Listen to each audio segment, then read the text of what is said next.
get several questions about a topic, I go to myself, oh, you know what? That's probably a good idea for a video.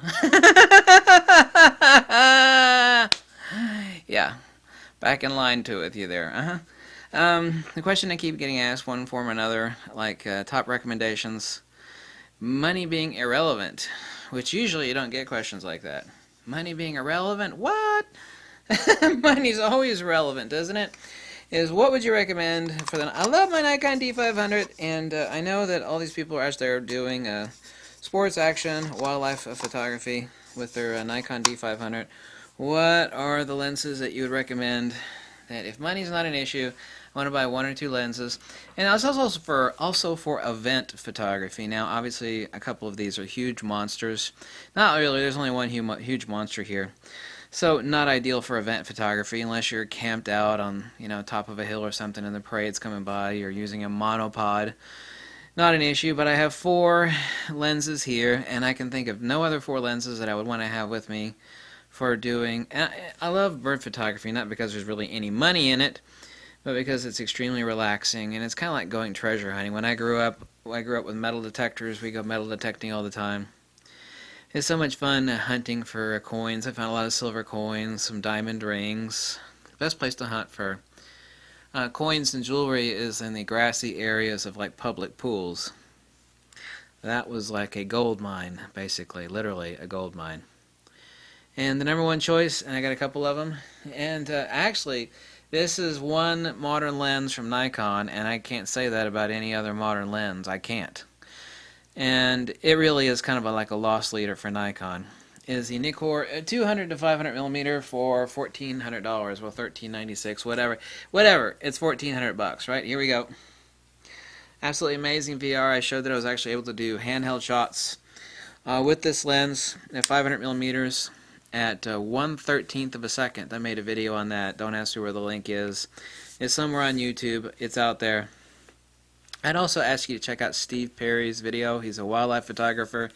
He's a hardcore real wildlife photographer. I'm not. I'm like a enthusiast wildlife photographer. Photography has 1,000 different branches. I like wildlife photography if I don't have to go very far off the beaten path because I'm fat and lazy. I love bird photography. I'm a hardcore bird lover too. I've had a lot of pet birds, and I've even still got my own incubator in the basement, and it has a rack with a motor on it that actually tilt the eggs very, very slowly, and a fan in the top, and it circulate warm air, and you add water to it to keep certain humidity. I'm a hardcore bird lover. I'm a bird fanatic. So I actually like bird photography, even though there's no money in it. Well, there is for like maybe 5 people in the world, half of which are working for National Geographic. So there's no money in it, really, not really. Can't really make a living at that unless you want to torture yourself. I guess some really hardcore people are making a living at it. But anyway, for a sports action wildlife, this is a little bit heavy for candid walk-around sports and event photography. This is actually one of my favorite lenses. I actually neglected purchasing this lens for some time because I was like, another damn, long telephoto zoom lens from Nikon. Because the reason I resisted actually buying this lens for so long is because the 80 to 400, of which there are 2 versions, both versions suck ass. That lens sucks. And I thought it was just like another rebirthing of the 80 to 400, which was a turd. It is a turd muffin. The prior version was a turd muffin, and the new version's a turd muffin. Nobody talks about it, and they're always for sale because everybody gets rid of them because it sucks. This lens, however, is the tits. It's just tougher than woodpecker lips. It is awesome. This lens is insanely underpriced. I think Nikon lost their damn minds by pricing it for $1,400. They really, really, really did. I think Nikon has about 6 lenses that are loss leaders. That means they cut the margins really slim on their production costs.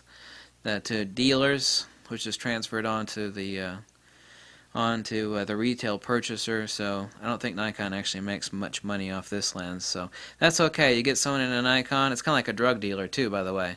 With drug dealers, I don't know this firsthand. Okay, the way drug dealers get people in is they give them a free sample. and they get hooked, and then they charge them out the nose for everything else. And companies do the same thing as drug dealers.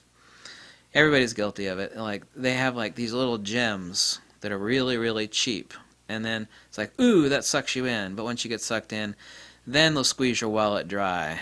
Yeah. And this is exactly what this lens is. It is underpriced for $1,400. Sports Action Wildlife. Amazing. Incredible lens. Absolutely amazing. 1755 Nikkor. Always buy these used. You can get them for $600 to use on eBay. It's metal. It's made in Japan. It's absolutely the tits. This is one of the very few zoom lenses out there that renders basically as good as a prime. Almost. But, I mean, this lens is pretty damn old, 1755. A lot of people bought the 1755 off my recommendation. Everybody's happy except for one guy who bought a bad copy, but obviously that was a bad copy, so some seller screwed him, obviously. Now let's get on to the really too expensive puppies. But people asked me, said, money's no object. Look, here it is. This is it. This is the lens I've been waiting many, many years for, and oh my god, it is so damn expensive. So damn expensive at $2,800, but it is worth every damn penny. Yes, I actually sniffed the lens. This lens is incredible. I know I hate talking about resolution, i.e. sharpness. How sharp is it? How sharp? It's insanely sharp. Autofocus is insane. It's actually very lightweight. It has one fluorite element in it. This is Nikon's pièce de résistance. The je ne sais quoi of this lens is magnifique. There's some French dude out there right now is going, oh my god, that's so funny. Well, listening a fat American with tattoos trying to speak French. I did a pretty good job at it. Je ne parle pas français, je parle anglais très très bien. I've forgotten all my French, basically. For $2,800, obviously it'll give you a nosebleed, but for mid or near proximity wildlife, because 7200 is not that far. FX or DX, this lens is the tits. This is also the perfect lens for event photography and wedding photography. This lens is it. I never recommended the VR1 and the VR2 Nikkor, never. This lens I highly recommend, despite the fact that it is astronomically expensive. Last but not least, this is very, very lightweight with a teleconverter. It's the 300mm f4 PF Face Fresnel. Don't tell me say Fresnel, because even Nikon says Fresnel in their video. They say Fresnel. Okay, look up the video, you'll see that. Anyway, tomato, tomato, potato, potato. With the TC14E Mark III teleconverter, which is a 1.4 teleconverter, this becomes a 420mm lens at 5.6. This is a fixed 5.6 also, okay? This is a 5.6. So obviously, even with the tiny little teleconverter on this little sucker, which is not cheap by the way, it's $500, this becomes a 420mm 5.6. And this is insanely lightweight. Credible VR. The only reason the VR is better on this lens is because it's a huge stabilizer sitting out in the front off the mount of your camera. That's the reason why this is a better lens at VR. It's because it's already stabilized.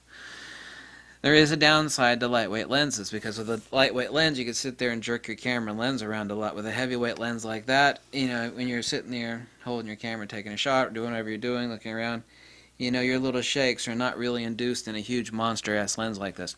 Anyway, the 300mm f4 PF Face Fresnel Nikkor, made in China, by the way. China. Japan, Japan, China, China. This is a boutique lens. This lens is $2,000. Why do I mean it's a boutique lens? Nikon has about six boutique lenses. What does a boutique lens mean? A boutique lens means that it's an expensive lens. Not an enormous amount of people buy the lens. It is a very specialty lens. What it does is it fills a niche that people have been wanting for a long time from Nikon, and that's what they made. They made that lens for this, and that's why it's a boutique lens. Anything that is boutique or very special is kind of like a limited edition. However, it's not limited, but it's the same principle. What people wanted was like a 300mm ultra lightweight compact lens, and that is it right there. Very, very, you can have that lens hang off the front of your camera without supporting it all day long. It ain't gonna hurt your camera. It's very lightweight, very small. Very small lens. 300mm f4. You stick on a tiny teleconverter, which is another inch, and you got 420mm of 5.6. Well, When you're at 420 millimeters on this, it's also 5.6. So, I mean, compare this to this. You feel me, girlfriend? Do you feel me? So that's it. If you ignore the fact that it is astronomically expensive, and, you know, money or no objects is like, wow, this is incredible. This is what I want to take with me when I go to do, like, I'm going to go to the sideline of a soccer game or a football game. I want something that I can have hanging off of my shoulder without any worry about it damaging the mount of my camera. It's no big deal to hold. I mean, this is it, especially with the teleconverter. It's just as fast as the teleconverter, and the vibration reduction also works with that modern TC14E Mark III teleconverter, or even the Mark II. However, that's the last iteration of the teleconverter. I only recommend teleconverters, by the way, on big primes. What do I mean by big primes? 300 millimeters and up. Primes only. While you can do something that you can actually stick that same teleconverter on the 200 to 500, bad idea. Too much vignetting, too much distortion in the corners. If you're going to crop it, who gives a crap anyway? But these are my recommendations for top sports, action, wildlife, event / wedding photography. There's only two, well, this one too as well, but ultimately of these four, only two lenses that would be ideal for a wedding photography, the 300mm f4 and the 70-200. This is, a 70-200 2.8 is the definitive wedding lens anyway, regardless of who makes it, Canon, Nikon, Fuji, blah, blah, blah, blah, blah. So that's it. Those are my recommendations for top sports, action, wildlife, event photography lenses. And that's what they cost. $1,300, $600 used, never buy a new one. $2,800 and $2,000 for the 300mm PF. Okay? Thanks for watching. Catch you later. If you like this video, drop me a buck or two. Tell me jump off a cliff, whatever makes you happy. Because I actually hate it if anybody wastes money and gets something that they didn't want. I hate that. I never want that to happen. I want everybody to be happy. Happy. Isn't this cute? I couldn't pass it up for $2. I want you to be happy. Just like this fake face. Made out of polyester and recycled, I don't know, what's recycled baby diapers. That's probably what it's made out of. That's probably what's stuffing it. Recycled baby diapers inside there. Thanks for watching. Catch you later. Bye.